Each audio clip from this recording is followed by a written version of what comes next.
the reason why you see first class candidate, struggling and trying to make ends meet is most times he's not had that opportunity to apply that work ethic, that put togetherness, and the diligent sacrifice that he has imbibed.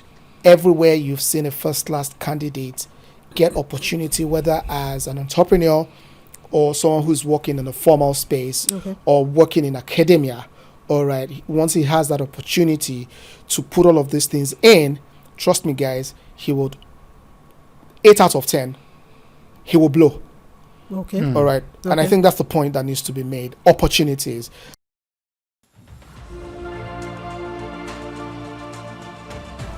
Ladies and gentlemen, hustlers, welcome to another episode of the LHC Pod.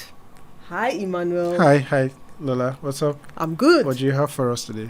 A lot. We always have interesting conversations. We have enlightening and revealing conversations. So today's episode won't be anything less than that. But first of all, how have you been? How are you doing? Very well. I think it's been wonderful. So much to learn. Work has taken so much from us. For me, the past few weeks has been very, very tight. Wow. Very, very tight. So you can just basically working for your fat salary, right? Oh, I don't know about fat, but we're just doing our work, right? So we're having fun with it. That is the greatest, the biggest part of it all, right? Indeed. We're here today, and how about you? Oh, good. So it's also been work. It's also a little bit of fun in between, but yes, mostly work. I think I've not been able to stress you in recent times. I'll create time for that. That's why I'm looking fresh. Don't. All right. So what do you have for us today? Yes, another interesting conversation. And speaking of stress, I remember one thing that really stressed us when we were growing up, was school. What was that? So we're going to talk about something around school today. School? Yes. Did school stress you? School? Can't say. Neither here nor there. I just hate Which going school to did you go to again? You want to know? I'm not advertising for anyone. So let's just take it out. Ladies and gentlemen, he went to ABC Grammar School. Of course, and then you drink Gary, and then you carry slates and chalk, and you can write on it. Oh, by the way, that's cassava flakes, in case you're Yeah, so it's about school today, and we're basically exploring what school is. Is the notion of school actually an accurate one, or have we been scammed? That's what we're looking at today. But before then, yes, we have a special, wonderful guest in our midst. Yes. And he's no other person than Awala The Great. Wow. Let's put our hands together for him, right? You are welcome. You're welcome. Thanks to have you. On short notice, and we don't take that for granted. I think we need to make our audience know this, that on very short notice, he obliged us that a request, and he's here in our midst. I want to say a big thank you to you. Thank you so much. I also know that the viewers will be going home. By the time they're done watching this episode, they will be supercharged at the end of the day. Yes. Okay, so let's go on a short break, and when we return, we will discuss about school and if we were scammed, or we're being scammed, or we've been scammed. Wow. Okay. Many angles to it. We'll be back.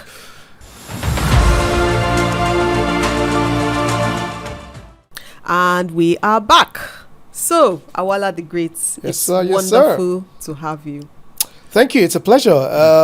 Emmanuel, you alluded to the fact that I came here at short notice. And I think that because for me, I think that life is a relational basket.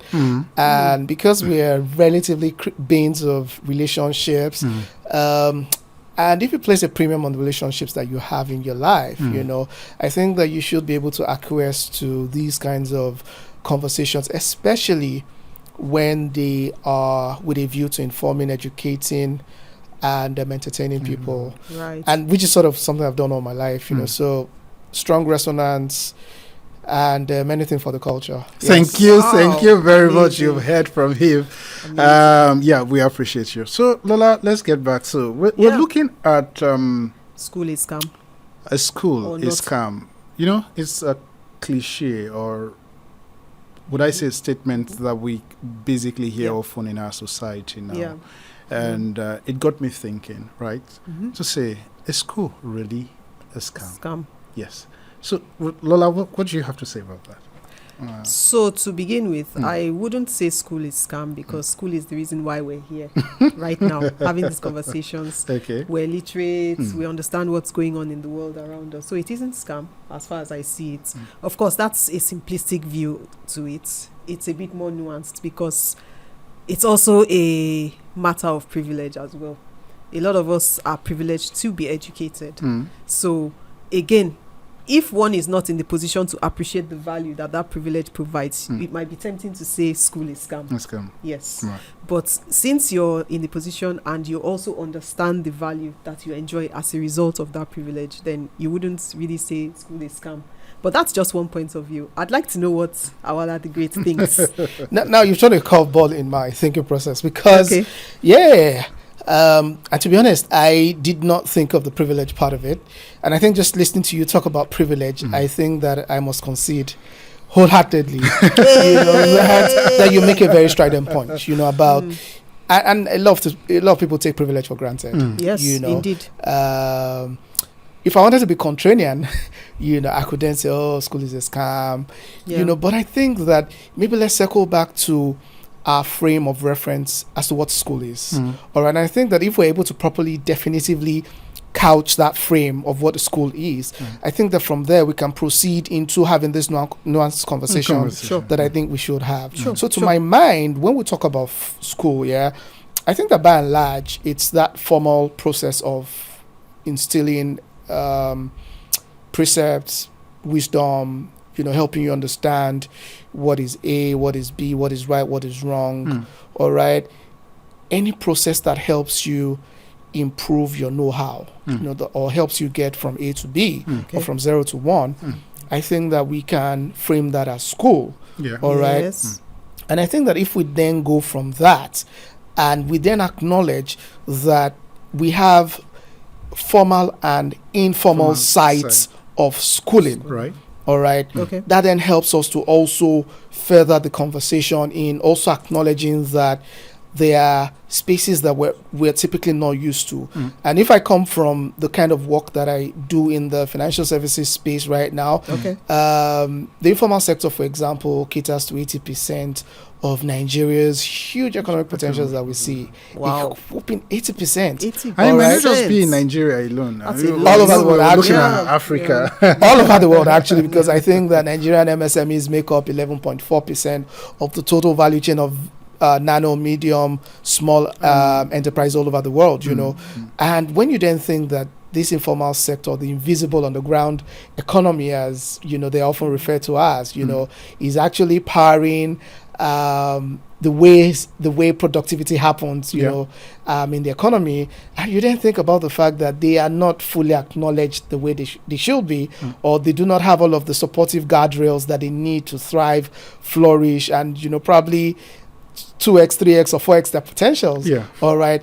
That then, causes you to think, because today, what we have in the public space, or what usually is very visible, are the formal economic providers, the huge deposit money banks, people who work in blue and white collar jobs, we forget Brother Sikiru, who is, who has a family of 7, but every day he gets on his grind because he has learned from Brother Mulika, who taught him how to, grind, and every day, rain come shine, he's there, earning some income, creating economic activity, and providing for his family, and using that same money to probably send those kids to some institution, whether it's an Islamic institution or the routine government school around the corner.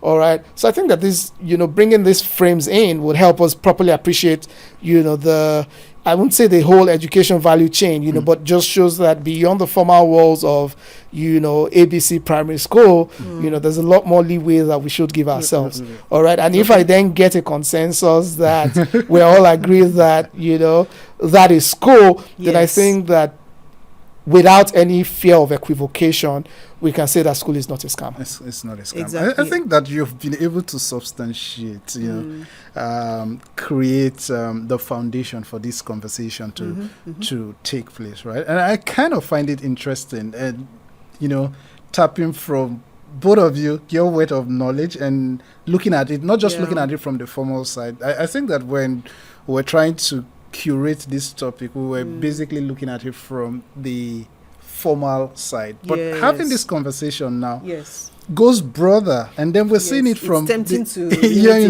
okay, so let's widen it out. She did it. She did it. So she did Put the blame on her. Yeah, so we have the informal, and then we have the formal sector, right? And the first point that comes to mind for me is, how did we get here that we now find this school na scam phrase as a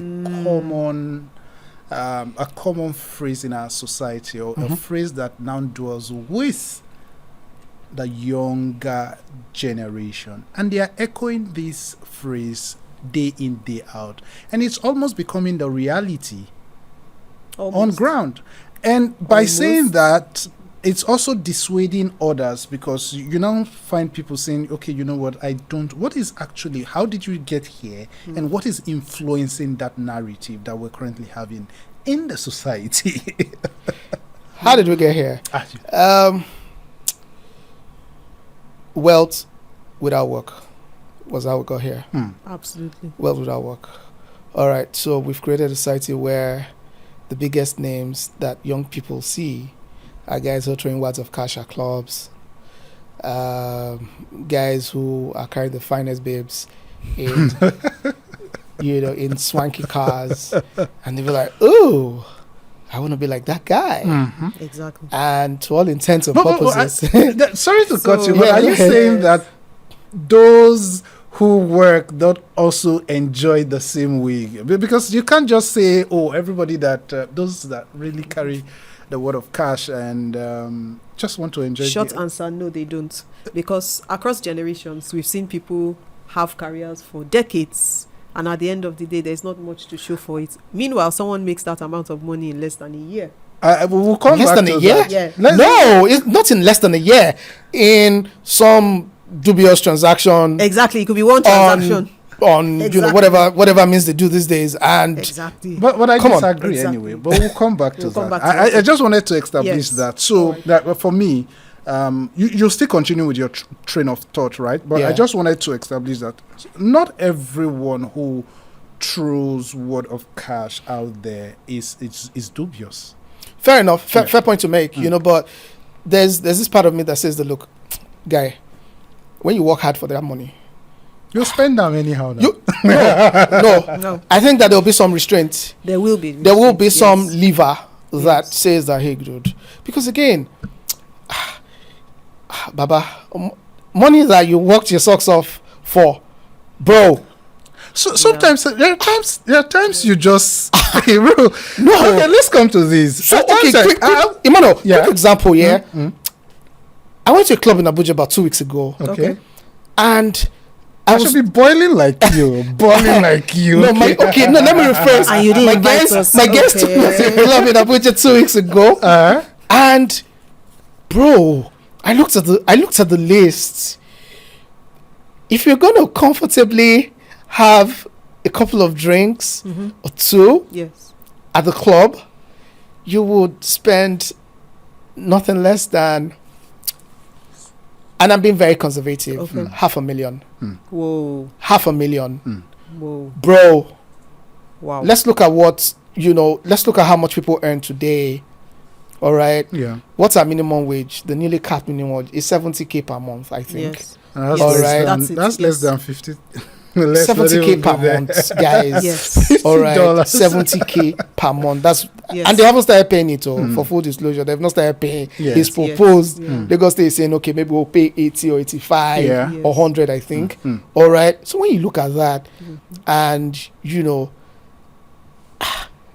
guys, it'll be hard for me to go to a club and go and blow 500K on. I want to have a good time, but man, my body will be doing me somehow. I'd rather, no jokes, man. I'd rather pinch myself and say, look, is there another bar outside where I can get better price points? I still have that, same feel, same benefits. Exactly. But again, those highly priced goods are that way because they have a clientele, because they have a niche. All right, they have certain ballers who are going to come ball, and and I can tell you for free that for a lot of these young people, and it's something I've noticed, so I go to bars, lounges, hotels, even outside of Lagos, and I'm looking at all of these young people at 11 a.m. at a lounge. All right, I saw this in Ife last week in Ife. Okay. 11 a.m. in the lounge, young boys, 11 a.m. Wow. About 10 of them, they were literally just milling around. A couple of them carrying laptops. I mean, I don't mean to be stereotypical. I don't want to be, but I get a very fair sense of what's up. Do you get? And that's because of what they've seen. So when I say that we have built a generation where people have seen that with your laptop, you can scam, you can illegally acquire or fraudulently acquire and make money. All right, it then becomes a norm. And you know what? You say, how did we get there? We've seen people's parents tell them that Kola, your mate, he just bought a C300 last week. All right, what are you doing? So that guy then says, Kola, should be Kola and I will play ball together. Then goes say, Kola, show me the way. Kola then says, HK HK means Hustler Kingdom or something, which is where they sort of get a couple of young boys, house them, and then trade them how to defraud others using fraudulent means on the internet. Wow. All right, So which some might then argue is some form of school on its own, but I mean, going by your definition, that's a school. fair enough. But I mean, this just goes to speak to how did we get here? Yes. Where pervasively we have seen that everywhere on the internet, in your neighborhood, everybody knows some person who's you really, really can't trace his. I mean, he's probably not in school. He probably dropped out of after secondary school. All right. And I mean, he comes home driving a C300. All right. And come on, guys, everybody knows what's up. And your parents sees it and like, what are you still doing? Look at this guy. And then it then creates a multiplier effect such that everybody then wants to be. Peer pressure is a real thing across generations, across every generation. Peer pressure is something. All right. And so if you look at it from that perspective, there's additional pressure. All right, he's your peer, your parents are referencing him. All right, come on, guys, it's just only a matter of time, for that to then become the dominant train of thought for that young person. And except if there's some greater power backing that young dude up, it's almost a given that he'll want to toe that line. Oh, fantastic. True. Yeah, I think my own position is that beyond having peer pressure within the society as a contributing factor, I also do think that job unavailability is also crucial to this narrative. For instance, you have just said it could be parental pressure. Imagine going to school, graduating, made first class. You're on a payroll of, say, 150,000 naira. That can't even take care of your housing costs if you're living in Lagos and some other states in Nigeria. And at the end of the day, you look at yourself and say, this is not the plans you have. You have dreams, aspirations, you have goals you've set up for yourself, you have timelines that you intend to achieve these and possibly settle down. And at the end of the day, what you're earning can't even sustain you, not to even talk about investing in your future, right? in retrospect, when you take a look at this, you can then begin to say, oh my God, school is scam. Actually, have I just been scammed to go to school and come back? And you even have two ones who are doing contract jobs and they are being paid peasant. Do you think that the society, the government, is fair to these people? So the question is, it is not just that you have pressure who are saying, okay, because the first thing is there is an anomaly. There's something that is not right within the society, which is leading even the younger generation to opt for that, to say, you know what, I can't remain idle. I don't want to waste away. There is one or two things that I can pick, right? I am knowledgeable enough and I understand how the internet works. But rather than channel it in the right way, sometimes you channel that talent, that creativity in the right way. You are not earning as much as you should. And meanwhile, when you compare yourself with other persons at global level, they are earning more and doing better than you. And so what you do, if the society now encourages, I wouldn't want to use the word encourage. If the society turns its eyes off the guys on the other side, right? Okay. And nothing, no repercussion whatsoever. They are even glorified within the society at the end of the day and all. And so you tell yourself, what am I wasting here? All in the name of I want to do this. So let me just join and do. And I know that sometimes some persons have been pushed to the wall and they have no way to fight, and then they turn around and say, okay, you know what? Let me do this and see. And sometimes they are better off doing that because the society, again, isn't paying attention. So for me, it is not just that people are tempted to do it, but I do think that when you put it in the context within the society, there is a vacuum. There is something that the society is not delivering to its citizens, and which is the reason why they are finding alternative route to make that thing available for themselves. So I think it's a bit more nuanced than that too. So yes, you've talked about the systemic failure and the issues around that. Fair enough, if the government doesn't give you what you need to thrive, you would sort of try and find your way, which is what you're talking about. But there's also another aspect of it too, which is what are the values that society itself espouses. If it's a society that is focused on materialism, what you get is everything, including the educational system, would lean towards materialistic things, which is what we're talking about here in terms of the fact that, okay, school is scam. So, of course, people are saying it's scam because they are, in quotes, seeing better results outside the schooling system.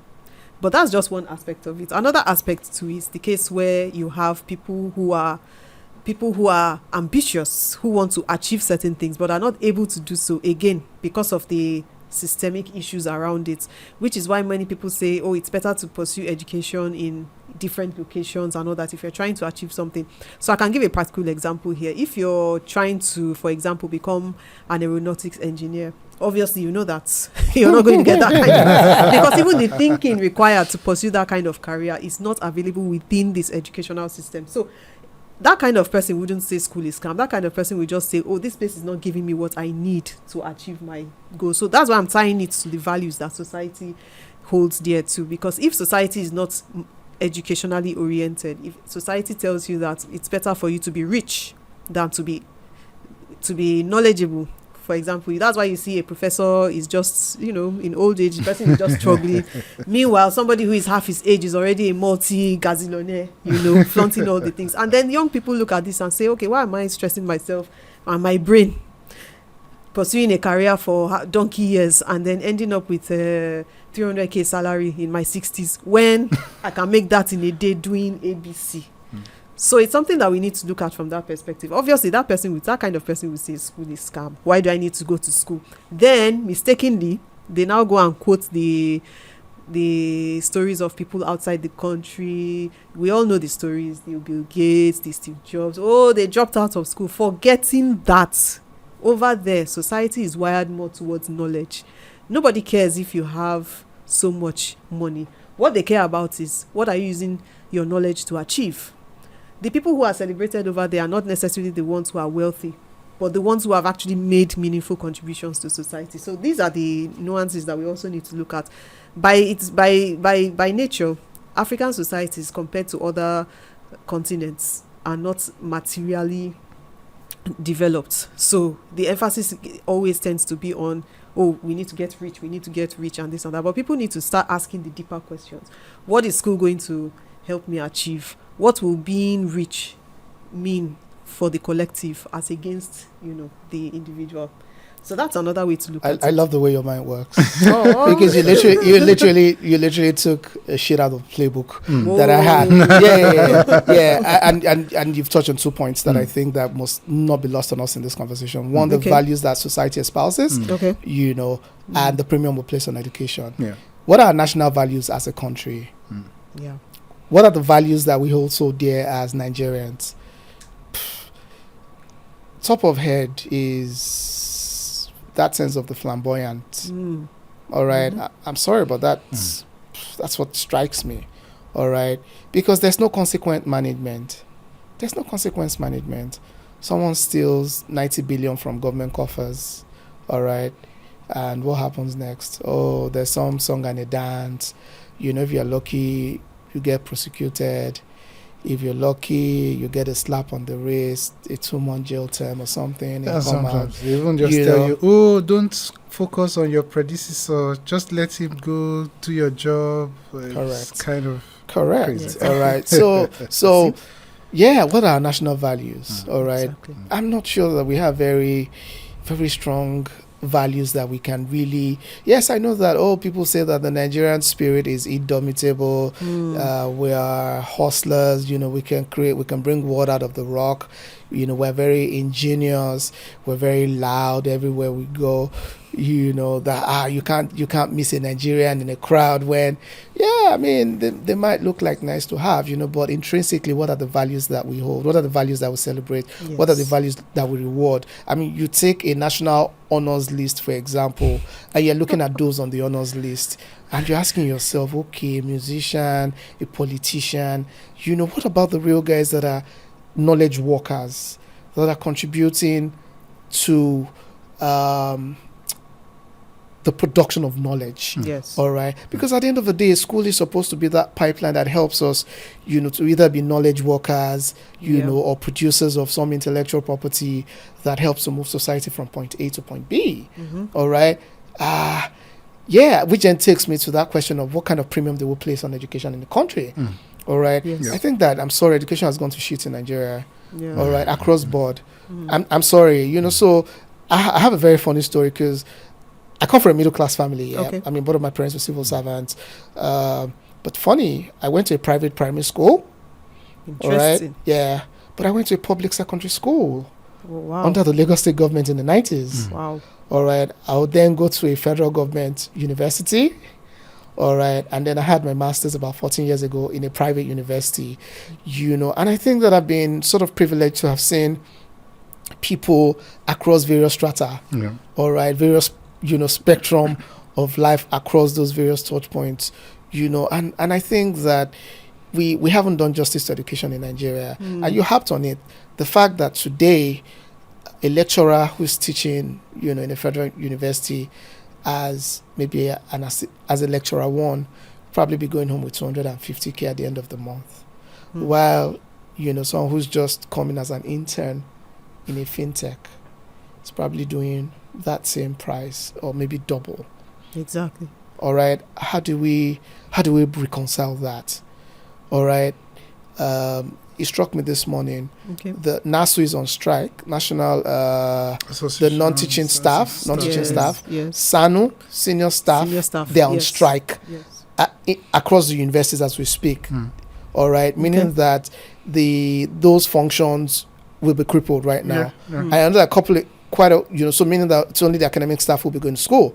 Yeah. All right. And there's only a limit. There's only a limit to those. And even those ones, as at last month, have issued an ultimatum to government to say, honor the promises that you've made to us, all right, pay us the backlog of allowances and salaries that you're owing us, all right. So at the tertiary level, we're sitting on a ticking time bomb, all right. Right behind, where I stay, there's a public primary school there. So, days when I have to work remotely, I can hear what the teachers are teaching, and we're teaching by rote, rote learning in 2024.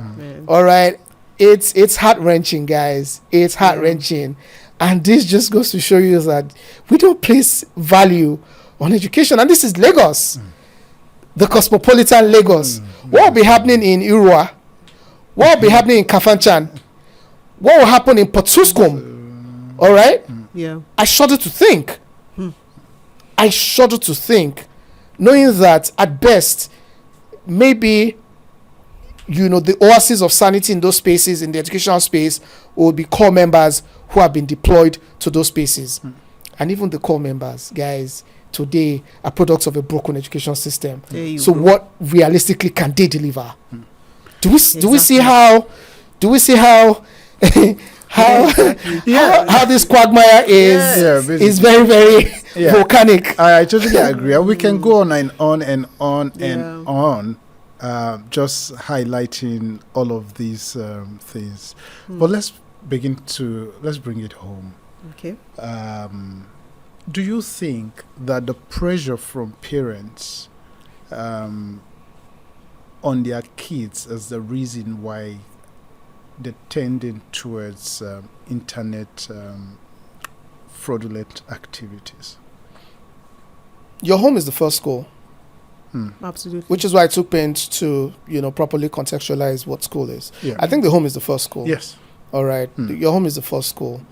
And I think that by and large, it plays a dominant theme in the way you probably turn out in life.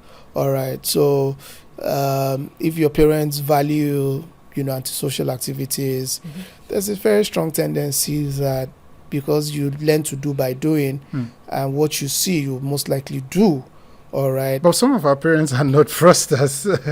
So yes. Are not into fraud, internet fraud and stuff like that. So yes, but they could be permissive. All right. So you bring someone's biro home from school and no eyebrows raised like that. All right. Exactly. I didn't buy you this eraser, and I've seen this eraser in your bag. Oh, but you explain, no. But again, my point is sometimes the parents don't even know what their children are into. So I wouldn't want to, just dump the blame with them, because sometimes parents will ask, and we've seen videos on the internet, whether skit or not, I'm not so sure of, but where parents ask their kids, where did you get the resources to acquire this kind of car? And some have rejected outrightly on camera that they are not going to take this vehicle from their kids. Why? Because they're questioning the source of income, right? And sometimes they are the fine minority. Yeah. Yes. And sometimes you also have parents who don't live with these kids. These kids I wouldn't call them kids anyway. The young chaps are in the city, and then they could just drive to the village and tell, oh, mommy, I work in, I have a job I'm doing, and then no one will know, and the parents will be happy because the kids are bringing something home, and probably building a structure, investing in real estate, which they themselves were unable to achieve, and that puts smile on their faces, and they're happy. But again, we also know of some other ones who are beginning to form association of Yahoo mothers. I don't know. I said it. I said it on my full chest, bro. Right. You went there. Right. I went, so I had to go there. Right. So we have this. Yeah. So I'm just asking, Emmanuel, sorry guys. Yeah. Let's look at Nigerian music. Okay. What do we sing about? Now. Spending. Come on. All right. Because again, these are the fabrics that define. So I've been inundated with seeing that guy, and then I turn on my radio, and I'm listening to guys talking about an Agbabola. How much is money? Come on. So That's subliminal pressure.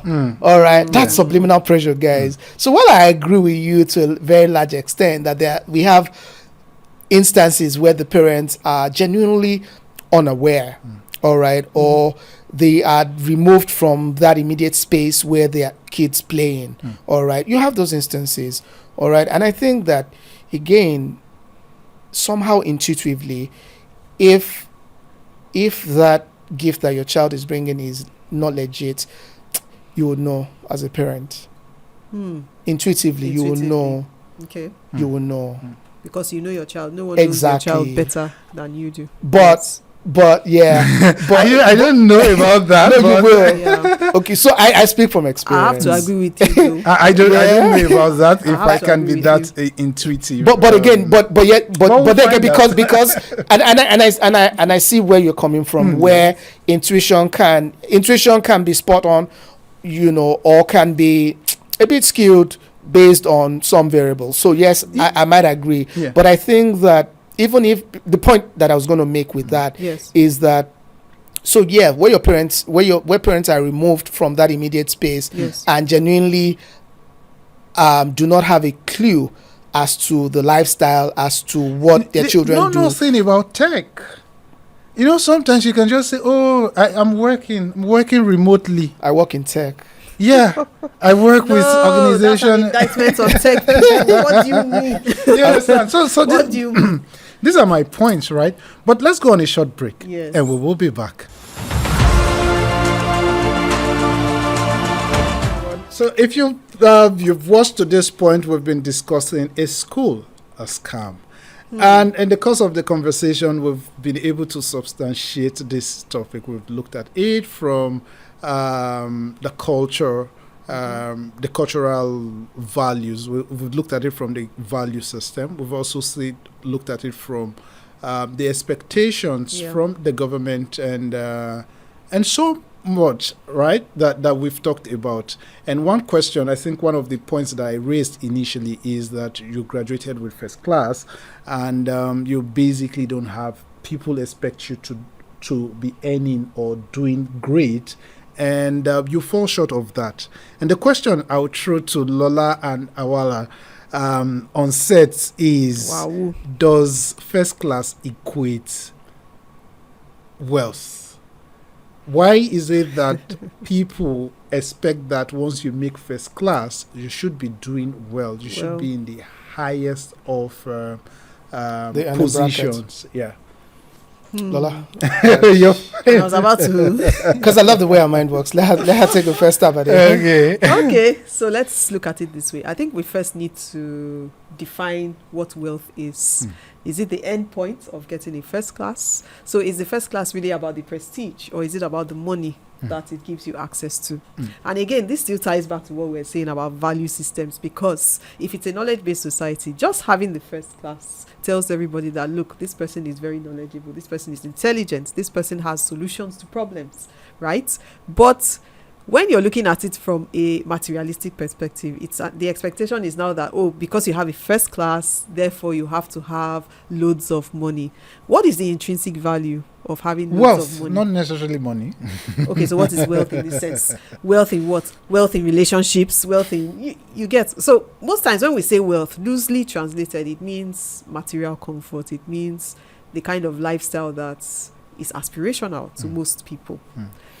Having a first class degree and having an aspirational life are not necessarily in the same plane. And that's where I'm going with this. So saying that somebody is a first class holder means that the person has the potential to be this world renowned professor in the academic field. The person has propounded theories. The person has done Newton level kind of postulations that are in textbooks till eternity. But Newton, as far as I know, did not retire or pass away rich or wealthy, like you seem.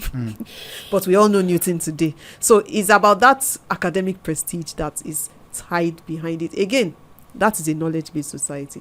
If it is not the kind of society that says your first class must equate to a certain lifestyle, a jet-setting lifestyle, if I can put it that way, you'll find out that there will be a variance, because even the mindsets required for both lifestyles differ.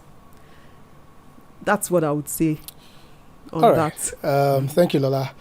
So, talking about first class, all right, because I've been privileged to meet a lot of first class, graduates by virtue of, just being that jolly good guy on campus that knew virtually everybody, yeah. Okay. And I think that what strikes me is that for a lot of first class students, there is a methodology. Okay.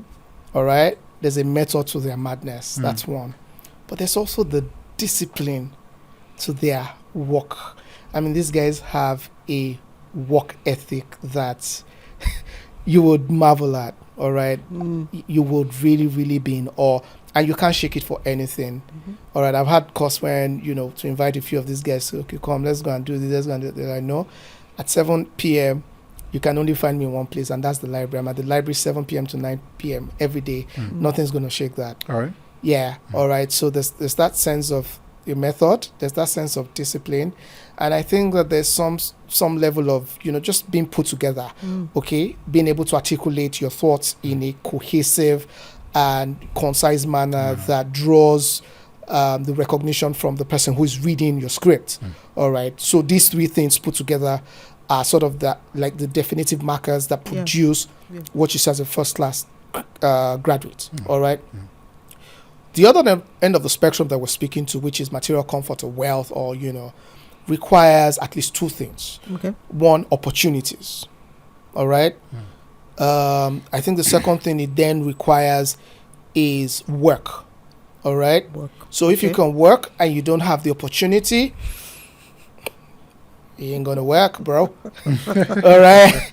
Could it work? As you say, could it work? All right. So when you now look at that equation, all right, the reason why you see first class candidate, struggling and trying to make ends meet is most times he's not had that opportunity to apply that work ethic, that put togetherness, and the diligent sacrifice that he has imbibed. All right, he's not found the opportunity to express it, and when the opportunity is lacking, all right, frustration and all the other nuances will then become the end result of that. So that is why you'd have those instances, because I know that everywhere you've seen a first class candidate get opportunity, whether as an entrepreneur or someone who's working in a formal space or working in academia, all right, once he has that opportunity to put all of these things in, trust me guys, he would 8 out of 10 he will blow. All right. And I think that's the point that needs to be made. Opportunities. So sadly, Nigeria is not a land that gives us a lot of opportunities. That's a sad reality. But you would also expect that somebody who has graduated, who graduated with first class should have some leverage, right? What kind of leverage? Opportunities. But you can't create those opportunities for yourself. But you can create them for yourself. You make the most of the opportunities that come your way. What, what creates opportunities? What creates opportunities? It's, again, for me, it's, okay, I have this capacity. It is the willingness. If I want opportunities, I have to work towards creating that, please. So, first of all, take, for instance, I graduated with first class. The next question is, what is the aspiration that I have? And you're not just going to sit down and expect that those things will come to you by virtue of having that. Even for a third class person, can become the richest, and what he or she needs to do is basically to say, what is my goal? What do I intend to achieve? I have this. It's the same thing. There are no two ways about things. And you talked about discipline, right? So if a third class person, we're not even talking about academics, but we're just showing light on it. If a third class says, this is my goal, and I want to get this, and puts his or her thought and action into it, chances are that even that third class person is going to get what he or she wants. Which is the condition, the opportunity or the circumstances are right, and you can create it. So first of all, it's not by I want to start a business, right? And then you go that. What kind of business do I intend to start? You go pa. What are the things required to achieve this? You go 1, 2, 3, and then at the end of the day, you say, okay, now that I've been able, I need resources. I need a business plan. I need to start marketing. I need to start marketing to people. I need to have staff. And then you go continuously and then you work towards it. Chances are that you will set up the business. And then you train yourself. Maybe you need financial knowledge, economics, accounting, or you need to employ these people. They can then come in and advise you. And before you know, if everything is right, you might just become the biggest conglomerate. But that's not all things being equal. You see, exactly. There are so many things that you are leaving out of this analysis. And which is what? Half of it doesn't even depend on you. Correct. Person. A lot of it doesn't depend on you. But are you then saying, is it doable? It is doable, but then belief in yourself is just one part of the equation. Which is the point I'm also trying to make. What are the resources and opportunities and leverage available to you? Even the first class person, if you sit in one spot and not do anything, you are also not going to get that opportunity. Fair enough. Which is why I then spoke about time and chance. All right, which I have couched as opportunity. And I think that's the biggest lever that needs to be moved. All right, for everybody. Irrespective of whatever you've come out with. Okay. That sense of time. That's the point I'm just trying to establish. Because first class in Cambodia is not the same thing as first class in the US. It's not the same thing as first class in Nigeria. So that's the opportunity part of it. It's also telling you that first class who is born to a civil servant is different from first class who is born to a billionaire. Everything that happens with both people preach. Different. She preaching, people. She preaching. All right. So let's move it. Yeah. What is the role of our current day influencers in pushing the narrative that education is scam? Influencers like Awala The Great. Oh my God, that's a big hat. Okay, let's hear from you. What are the rules? What are the rule of influencers? Yeah, are they doing the right thing in action and in? Okay, so I like to be a bit prim and proper here. Okay. Which is why I think we need to properly define who these influencers are. Right. Are they your average Joe Schmo that you see on Instagram, Twitter, or I know that the fact of life today is that social media is a huge part of our life, and there's certain people that we look up to on these platforms where we interact with others who sort of, subliminally or overtly influence some of the things that we do.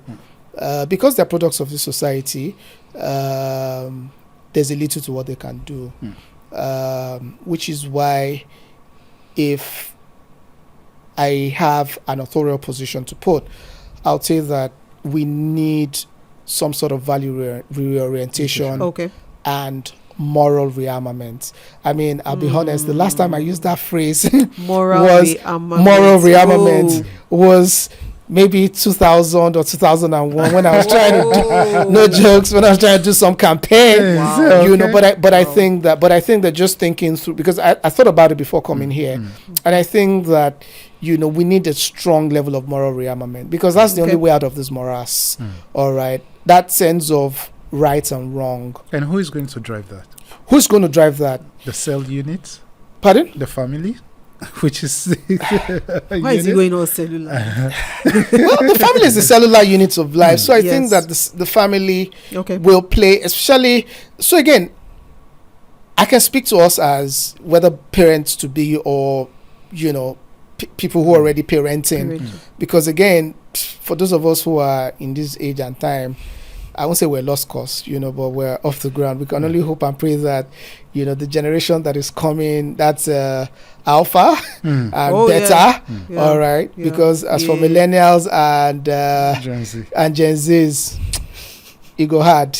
They are wedded in their ways right now. You might think they're still young, but I think they are wedded in their ways. So let's begin to prime alpha and beta, all right, to say, and I mean, people in this room are going to be that plank, that would define alpha and better. And Yeah, I think absolutely. that we should be speaking to ourselves about how we need to have a very strong ethos of what's right and what's wrong.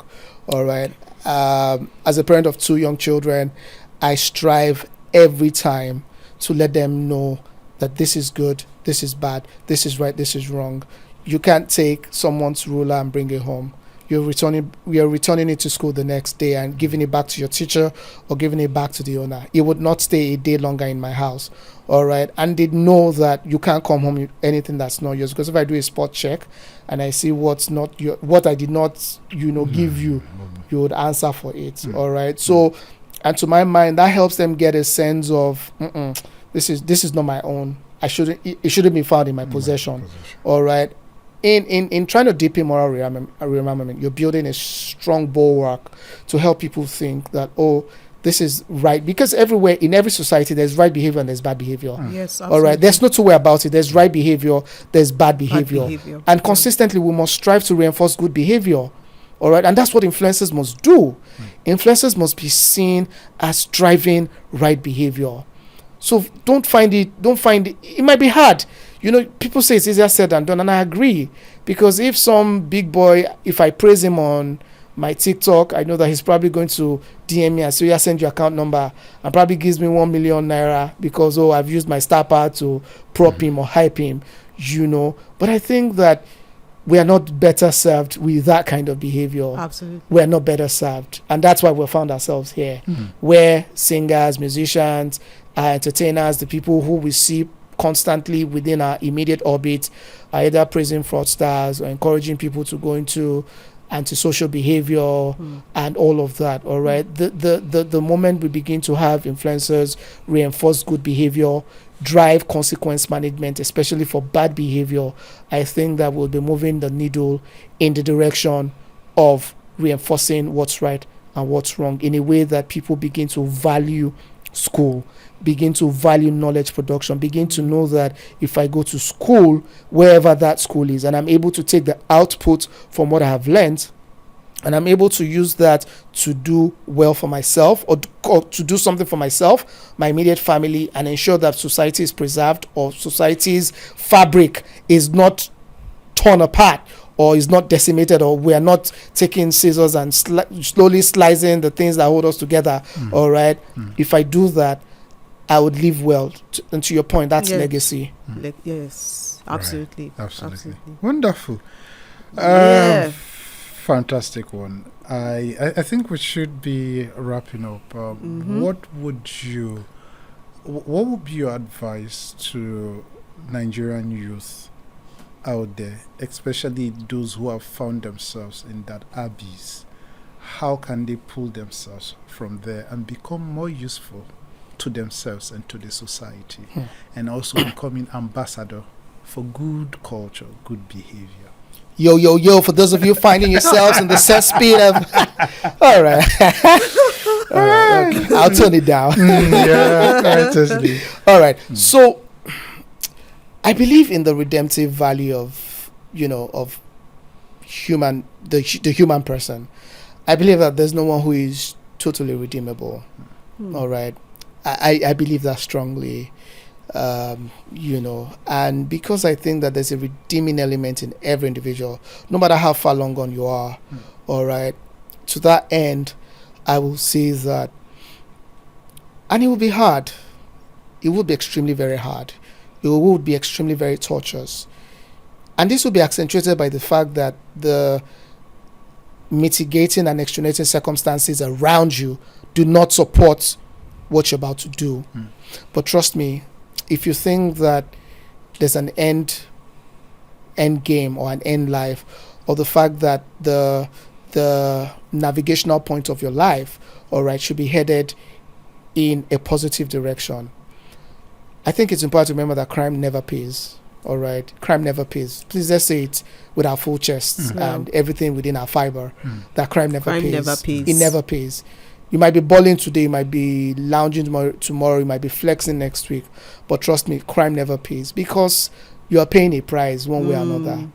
Either you are, either the moral fiber of your being is being weakened, Yes. all right, and because we are tripartite beings, where we have, the human flesh, your soul, and your spirit, and all of these things are intrinsically you, all right, and there's a part of you that would live even long after this world has, ceases to be in existence. And so if you take that material awareness into cognizance, all right, you really don't want to chip at the fiber of your spirit or your soul, all right. And so my message to every young person out there who is probably involved in some antisocial behavior, who's probably involved in some devious behavior, who probably is falling head over heels with crime, fraudulent activity, scam, yahoo.